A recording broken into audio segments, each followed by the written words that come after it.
What is the job of the leader if you boil it down? I believe it's pretty simple. The first thing is that the leader needs to find the best people possible for your team.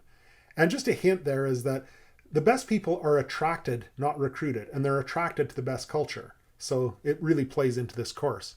Second is tell them clearly what you need them to do. Just be clear about it. What exactly do you want them to accomplish in terms of outcome? Third, give them regular feedback on how they're doing. And fourth, reward the top performers and deal with underperformers so that they can either become strong performers or find a different place to work. So the leader's job is not easy, but it's not really complicated either. It sounds simple, but how many leaders actually do this?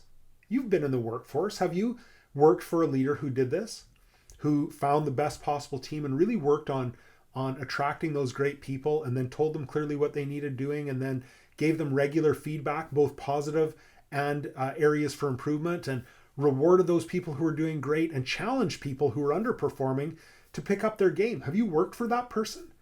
If so, it's pretty rare because there are not a lot of them out there, but you can be that leader.